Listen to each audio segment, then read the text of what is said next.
आज हम पढ़ेंगे संस्कृत के पद परिचय। तो देखो, हिंदी का पद परिचय मैं आपको समझा चुकी हूँ कि हम पद परिचय कैसे देते हैं। आपका व्याकरण का टॉपिक है ये कि आप जो भी वाक्य पढ़ते हो और उनके अंदर जो पद आते हैं आपसे उनका व्याकरणिक परिचय पूछ लिया जाता है। तो इसी तरह से संस्कृत का भी टॉपिक है ये पद परिचय।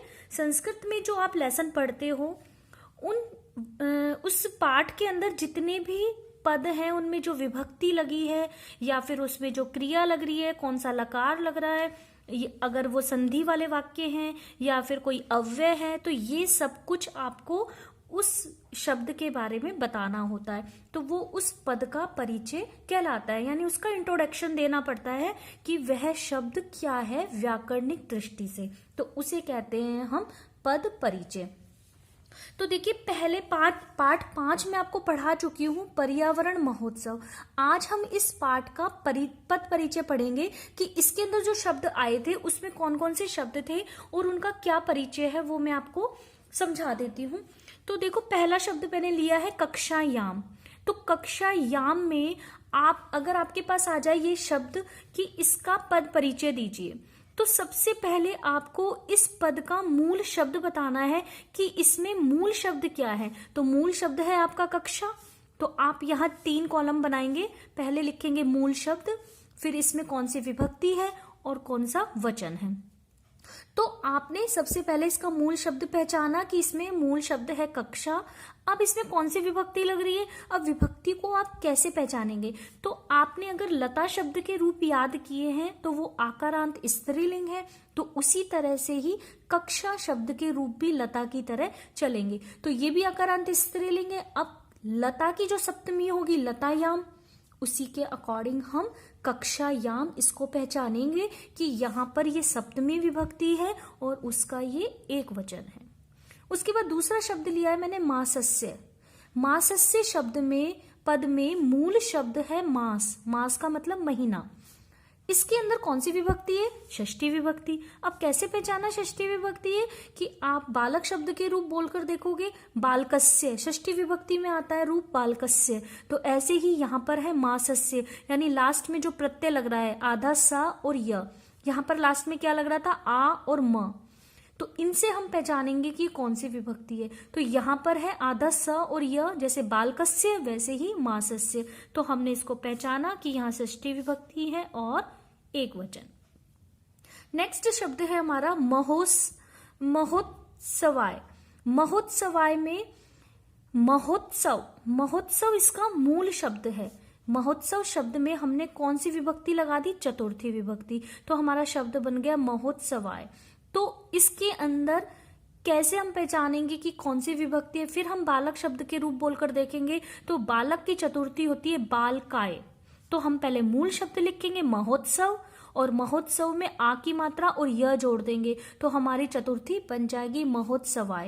यानी लास्ट का जो व और य आ रहा है, आ की मात्रा और य आ रहा है, इससे हम पहचानेंगे कि यहाँ चतुर्थी विभक्ति है और उसका भी एक वचन है। आगे जो दूसरा पद मैंने लिया है विद्यालय। विद्यालय शब्द में एक ही मात्रा जुड़ी हुई है। अब आप इसका मूल शब्द लिखेंगे कि विद्यालय। अब इसमें विभक्ति कौन सी है। फिर हम विभक्ति को देखेंगे। बालक की सप्तमी होती है बालके, यानी बालक में एक ही मात्रा। ऐसे ही विद्यालय में एक ही मात्रा लग रही है, इसका मतलब ये सप्तमी विभक्ति एक वचन है। उसके बाद शब्द है नदीशु। नदीशु शब्द के अंदर मूल शब्द है नदी। अब इसमें सप्तमी विभक्ति है, कैसे पहचानेंगे हम। नदी जो शब्द है आपकी ईकारांत है, लास्ट में ई आ रहा है, तो ये ईकारांत है। और जब हम ईकारांत के शब्द रूप पढ़ते हैं तो सप्तमी विभक्ति बहुवचन में होता है नदीशु। तो वहां से हमने देखेंगे कि इसमें सप्तमी विभक्ति है और इसका वचन है बहुवचन, यानी नदियों में, बहुत सारी नदियों में। नेक्स्ट है पद आपका पर्यावरणस्य। पर्यावरण का तो मूल शब्द क्या है इसमें पर्यावरण। आपने इसका मूल शब्द लिख दिया। उसके बाद आप इसकी विभक्ति पहचानेंगे। इसमें भी लास्ट में आधा स और य आ रहा है। हमारा यहाँ पहले भी आ चुका है आधा स और य। आधा स और य आएगा, इट मीन्स ये षष्ठी विभक्ति है। तो हम यहाँ लिखेंगे षष्ठी विभक्ति। और कौन सा वचन है, एक वचन है। नेक्स्ट वर्ड है हमारा वृक्षेभ्यः। वृक्षेभ्यः शब्द में वृक्ष मूल शब्द है और अब इसमें चतुर्थी विभक्ति लगी हुई है, तो आपको बालक की चतुर्थी बोलकर देखनी है। बालकाय, बालकाभ्याम, बालकेभ्यः, तो बालकेभ्यः होता है, ऐसे ही वृक्षेभ्यः है, तो यहाँ पर चतुर्थी और बहुवचन है। उसके बाद है गर्तानी। गर्तानी में मूल शब्द है गर्त। गर्त का मतलब होता है गड्ढा, तो गर्त शब्द आपका नपुंसक लिंग है। नपुंसक लिंग कैसे, हमने इसको कैसे पहचाना, क्योंकि यहाँ पर नी आ रहा है, जैसे फलम, फले, फलानी, फलानी फल में आता है नी, तो इससे हम पहचानेंगे कि ये नपुंसक लिंग शब्द है और प्रथमा विभक्ति बहुवचन, यानी प्रथमा द्वितीय दोनों है इसमें, क्योंकि दोनों सेम होती है, फलम फले फलानी और फलम फले फलानी।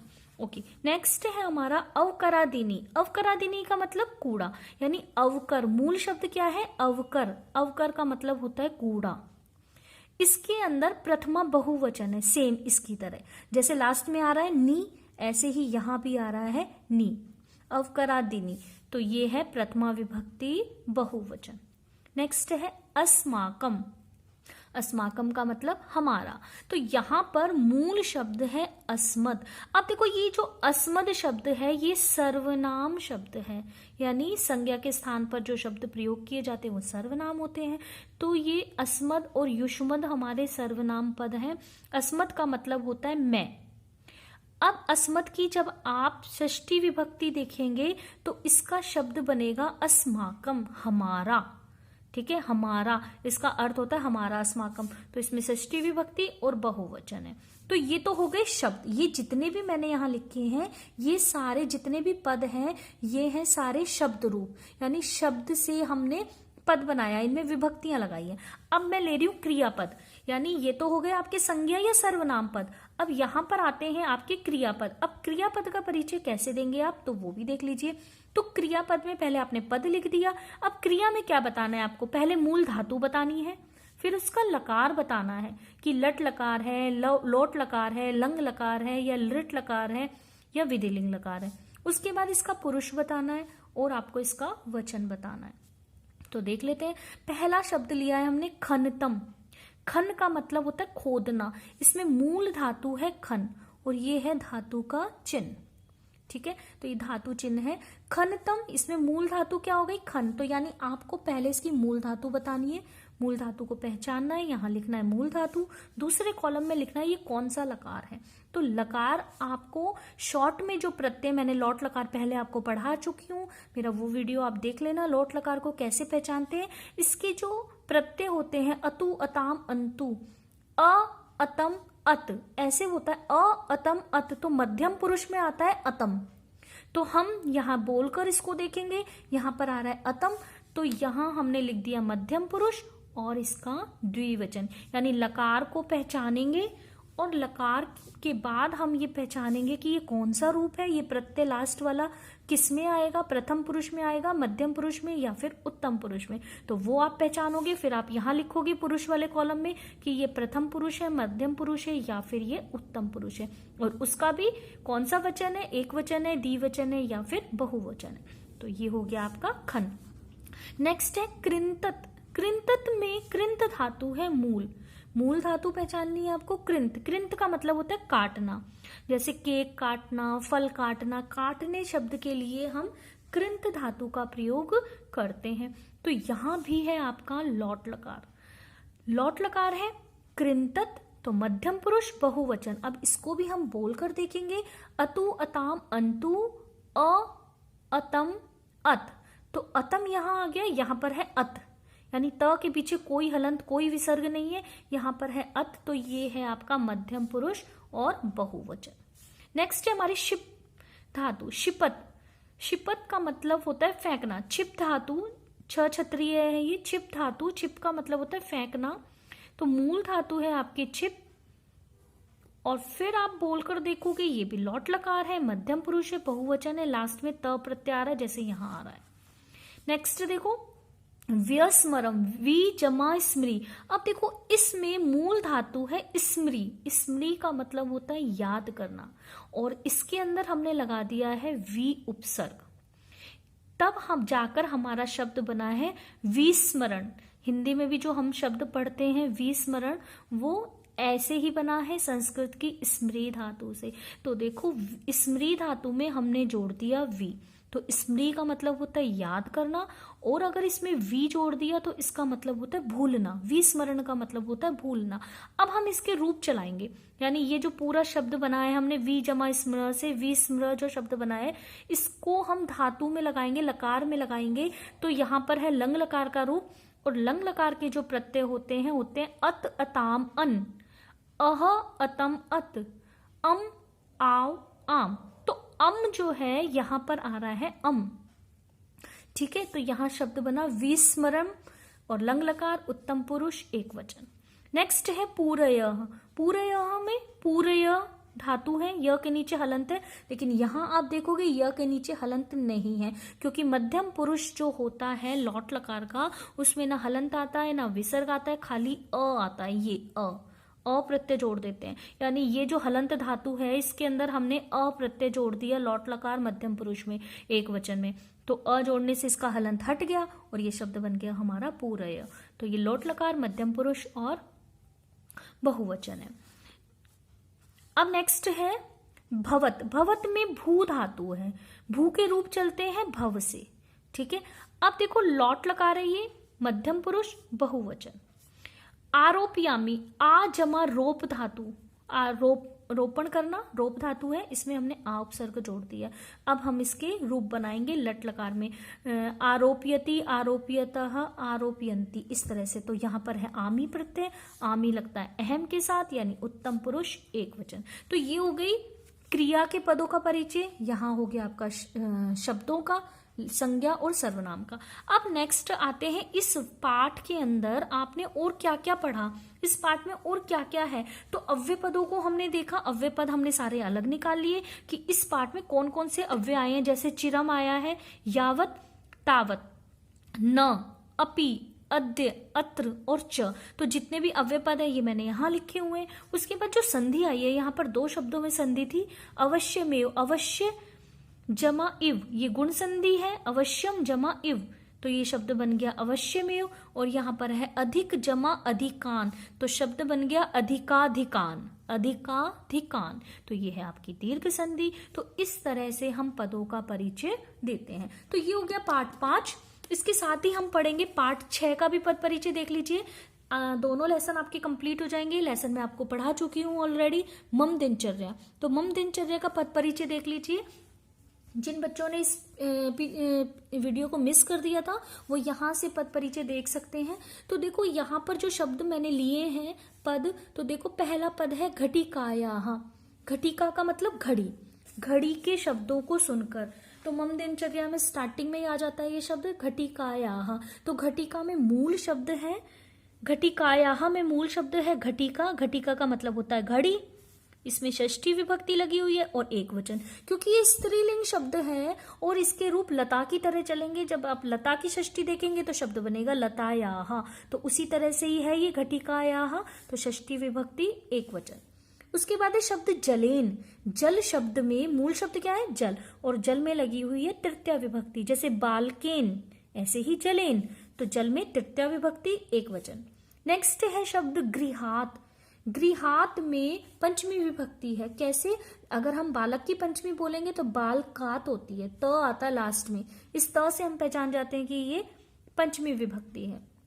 तो मूल शब्द है गृहम, मूल शब्द है आपका गृहम, नपुंसकलिंग शब्द है ये गृहम, और इसके अंदर है पंचमी विभक्ति एक वचन। वृक्षेभ्यः, देखो वृक्षेभ्यः में मूल शब्द है वृक्ष और चतुर्थी विभक्ति बहुवचन है। बालक की चतुर्थी बोलेंगे तो बालकेभ्यः होता है, ऐसे ही वृक्षेभ्यः है तो मूल शब्दों के वृक्ष, चतुर्थी विभक्ति और बहुवचन। यहाँ मैं आपको बता दूं कि ये जो वृक्ष शब्द होता है ये पुल्लिंग है। बच्चे बहुत कंफ्यूज हो जाते हैं, इसको नपुंसकलिंग समझ लेते हैं। बार बार मैं उनको जब भी ये शब्द आता है तो मैं ये क्लियर जरूर कर देती हूँ कि ये शब्द आपका पुल्लिंग है। नेक्स्ट है अध्यापकान। मूल शब्द है अध्यापक और इसमें लगी हुई है द्वितीय विभक्ति बहुवचन। बालकान, बालकान द्वितीय बहुवचन होती है, बालकम, बालकऊ, बालकान। ऐसे ही सेम है अध्यापकान, बहुत सारे अध्यापकों को, तो यहाँ है द्वितीय बहुवचन। नेक्स्ट है विद्यालयात। विद्यालयात शब्द के अंदर है पंचमी विभक्ति एक वचन, लास्ट में आया है त, यहाँ भी मैंने आपको बताया था त आता है तो वहां पंचमी विभक्ति होती है। ऐसे ही विद्यालय में त आया है तो ये शब्द बन गया विद्यालयात और पंचमी विभक्ति एक वचन।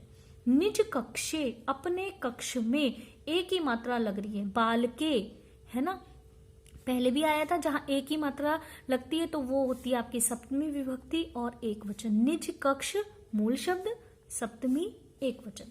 तो ये हो गया आपका संज्ञा और सर्वनाम शब्द। उसके बाद है क्रिया के पद। क्रिया पदों को देख लीजिए। पहला शब्द है आपका उत्तिष्ठामि। उत्तिष्ठामि का मतलब उठूंगा।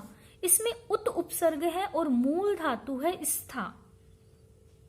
ये जो स्था धातु है इसके रूप चलते हैं तिष्ठ से, ठीक है। तो यहां पर तिष्ठति, तिष्ठतः, तिष्ठन्ति, इस तरह से रूप चलते हैं इसके स्था धातु के। लेकिन मूल धातु अगर आप लिखोगे तो आपको स्था लिखनी है। कुछ बच्चे तिष्ठ भी लिखाते हैं तो दोनों ही ठीक है।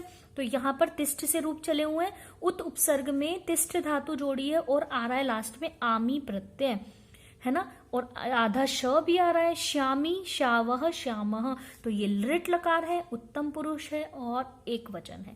तो आपको मूल धातु बतानी है, लकार बताना है, पुरुष और वचन बताना है। नेक्स्ट शब्द है आपका आगच्छामि। आगच्छामि में आ उपसर्ग है, आ को अलग कर दो और मूल धातु है गम। गम के रूप चलते हैं गच्छ से। तो गच्छ का मतलब जाना और गच्छामी आमी प्रत्यय आ रहा है लास्ट में। अगर श होता तो ये लृट लकार हो जाता, यहां पर श नहीं है, इट मीन्स ये लट लकार है। तो ये लट लकार उत्तम पुरुष एक वचन। स्वपिमी, स्वपिमी का मतलब होता है सोता हूं। अब यहां भी आमी प्रत्यय आ रहा है लास्ट में।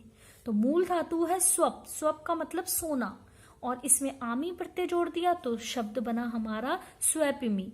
और ये लट लकार उत्तम पुरुष एक वचन, अहम के साथ ये आता है।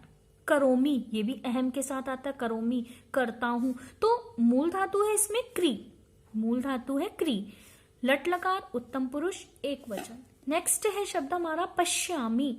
पश्यामी में मूल धातु है दृश्य, रूप चलते हैं इसके पश्य से, पश्यति, पश्यतः, पश्यन्ति। अब देखो यहां पर जितनी भी मैंने धातुएं बताई कि जिनके रूप कुछ अलग चलते हैं, जैसे मैंने स्था बताया तो स्था के रूप तिष्ठ से चलते हैं, है ना, गम के रूप गच्छ से चलते हैं, यहाँ दृश्य के रूप पश्य से चलते हैं। तो इस तरह की ये जो धातुएं हैं परिवर्तनीय, जिनके रूप दूसरे तरीके से चलते हैं, इन धातुओं में जो चार लकार हैं, आपका लट लकार, आपका लोट लकार, लंग लकार और विधिलिंग लकार, चारों लकारों में रूप ऐसे ही चलेंगे परिवर्तित रूप से। लेकिन जो लृट लकार होता है, ये वाला जो लृट लकार है यानी भविष्य काल जब है, इसमें यदि आप जब रूप बनाओगे इसका लृट लकार में, तो ये अपने मूल रूप में चलेंगे। यानी जो ये दृश्य ये है क्रिया आपकी, ये दृश्य क्रिया लृट लकार में दृश्य से ही इसका रूप चलेंगे। गम के रूप लृट लकार में गम से ही चलेंगे, गच्छ से नहीं चलेंगे। यहाँ पर गच्छ से बना हुआ है, लेकिन अगर आपने इसका लृट लकार बनाया तो ये गम से ही बनेगा, गमिष्यति बनेगा। और यहाँ पर भी स्था से ही चलेगा इसका लृट लकार में। तो इस तरह की जितनी भी धातुएं आती हैं ये आपको ध्यान रखना है। तो ये हो गया आपका क्रियापद। अब नेक्स्ट देखिए इसके अंदर और क्या क्या आए हैं, इसमें प्रत्यय भी आए हैं। तो इस पाठ के प्रत्यय देख लेते हैं हम। यहाँ पर पहला पद लिया है मैंने श्रुत्वा। श्रुत्वा का मतलब होता है सुनकर। श्रु धातु और कत्वा प्रत्यय, मूल धातु है इसमें श्रु, श्रु का मतलब होता है सुनना, और प्रत्यय जोड़ा है हमने कत्वा। कत्वा का त्वा शेष रहता है लास्ट में, ये जो त, आधा त और वा धातु का लास्ट में प्रत्यय का त्वा शेष रहता है। मीनिंग होता है इसका सुनकर। उत्थाय, उत जमा स्था जमा ल्यप, उत जमा स्था जमा ल्यप। तो मूल धातु है स्था, इसमें उपसर्ग जुड़ा हुआ है उत, और प्रत्यय है इसमें ल्यप। तो ल्यप प्रत्यय का य शेष रहता है। जैसे कत्वा का त्वा शेष था, ल्यप का य शेष रहता है। तो यहां पर है ये य शेष। उत्थाय, उत उपसर्ग हो गया, स्था धातु होगी और ये ल्यप प्रत्यय, मीनिंग है उठकर। आपको मैं बता दूं ये कत्वा और ल्यप दोनों के मीनिंग सेम होते हैं। लेकिन दोनों में अंतर क्या है, सिर्फ यहाँ कत्वा का त्वा शेष रहता है, धातु के साथ सिर्फ प्रत्यय जुड़ता है। लेकिन अगर आपने लप प्रत्यय लगाया तो जहां कत्वा नहीं लगेगा वहां लप लगेगा, और यदि लप आपने धातु के साथ लगाया तो धातु से पूर्व उपसर्ग भी आएगा। ये इसकी विशेषता है, यानी खाली धातु और प्रत्यय नहीं लगता लप, लप के साथ धातु से पूर्व उपसर्ग भी आता है। मीनिंग है उठकर। नेक्स्ट है भ्रमितुम। मूल धातु है भ्रम, भ्रम का मतलब घूमना, इसमें आपने जोड़ा तुम्मुन प्रत्यय तो हमारा शब्द बना भ्रमितुम। भ्रमितुम यानी तुम्मुन प्रत्यय का तुम शेष रहता है। ये जो शब्द लिखा हुआ है तुम, म ऊपर है, इसका अनुस्वार है ये तुम शेष रहता है तुम्मुन प्रत्यय का। इसको पहचानना, यानी तीनों को आप पहचान कर लीजिए, तीनों की। कत्वा का त्वा शेष रहता है, लेप का य शेष रहता है, और तुम्मुन का तुम शेष रहता है। तुम्मुन का तुम शेष रहता है। मीनिंग है के लिए, घूमने के लिए। यहां पर मीनिंग है करके, करके अर्थ के लिए, तो धातु के साथ करके लगाएंगे हम, जैसे सुनकर, उठकर, और यहां लगाएंगे के लिए, घूमने के लिए। नेक्स्ट है आगत्य। आ जमा गम धातु, आ उपसर्ग गम धातु और ल्यप प्रत्यय, तो हमारा शब्द बन गया आगम्य, आकर। स्नात्वा, मूल धातु है स्ना, स्ना का मतलब होता है स्नान करना। स्ना में कत्वा प्रत्यय आपने जोड़ा तो हमारा शब्द बन गया स्नात्वा, स्नान करके। फिर है गत्वा, गत्वा में मूल धातु है गम, जो मैंने अभी ऊपर बताई थी, गम मूल धातु, रूप चलते हैं गच्छ से।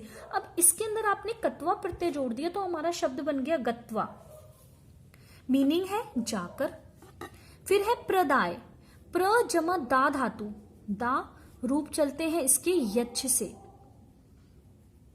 यच्छ, दा का मतलब होता है देना, प्रदाय देकर। ल्यप प्रत्यय जुड़ गया, य आ गया तो प्र उपसर्ग दा धातु ल्यप प्रत्यय। प्रणम्य, प्रणम्य में भी प्र उपसर्ग नम धातु ल्यप प्रत्यय, तो आपने यहां लिख दिया प्र उपसर्ग और नम धातु, यहां लिख दिया ल्यप प्रत्यय। मीनिंग हो गया प्रणाम करके। नत्वा, नम धातु कत्वा प्रत्यय, नमस्कार करके। क्रीडित्वा, मूल धातु है क्रीड, क्रीड का मतलब खेलना, कत्वा प्रत्यय खेल कर। उपविश्य, उप जमा विश, मूल धातु विश, इसमें आपने जोड़ दिया उप उपसर्ग और लास्ट में आपने लगा दिया लेप प्रत्यय, तो मीनिंग हो गया बैठ कर। फिर विक्षे, विक्षे में वी जमा इक्ष धातु, लेप प्रत्यय, मीनिंग हो गया देख कर। उम्मीद आपको समझ आए होंगे। इसमें आपको प्रत्यय भी आ गए हैं, अव्यय भी आ गए, संधि भी, और आपके संज्ञा पद भी आ गए हैं, और आपके क्रियापद भी आ गए। उम्मीद है आपको समझ आया होगा। धन्यवाद।